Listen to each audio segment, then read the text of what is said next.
Morning. তো আপনারা কে কে চান এরকমভাবে কলমি শাক তৈরি করতে? এই দেখুন কিভাবে আমি গ্রো ব্যাগে কলমি শাক তৈরি করেছি, বড় বড় গ্রো ব্যাগ। এগুলো কিন্তু আমি হাতে তৈরি করেছিলাম আর এত সুন্দর গ্রো ব্যাগ হয়েছে।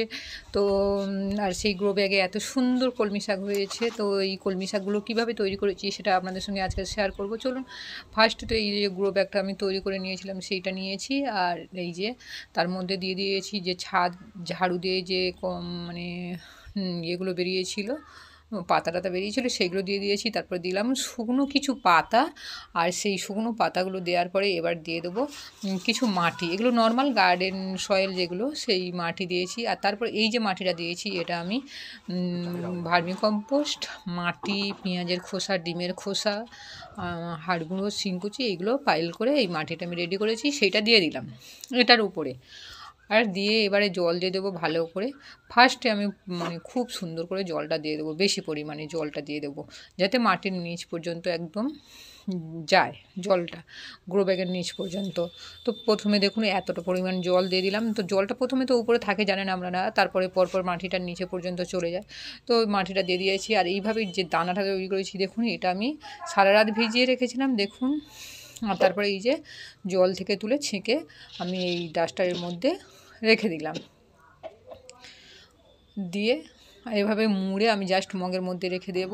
আর তারপরে আমার একদিন পরে আমি দেখছি যে সকালে দিয়েছিলাম, তো তারপরের দিন সকালে দেখছি যে এইভাবে আমার অঙ্কুর হয়ে গেছে দানাগুলো। আপনারাও দেখবেন এইভাবে যদি ভালো দানা হয় কিন্তু এইভাবে অঙ্কুর হয়ে যাবে। তো তারপরে এই যে অঙ্কুরগুলো দানাগুলো নিয়ে আমি ওই যে মাটিটা রেডি করেছি সেই মাটিতে আমি চলুন বসিয়ে দিই। তো মাটিটা কীভাবে দেখুন, কীরকম ডিস্টেন্সে আমি বসাচ্ছি সেটা দেখুন।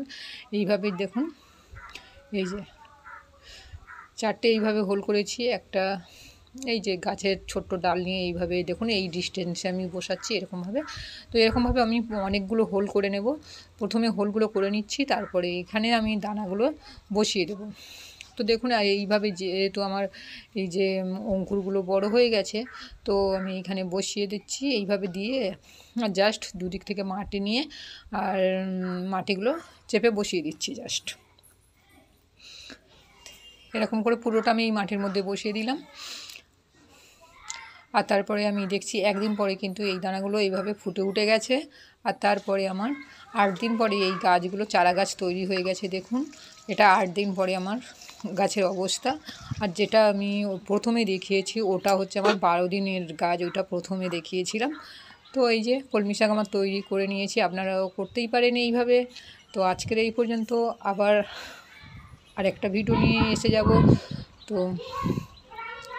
আপনারাও বাগান করুন। টাটা।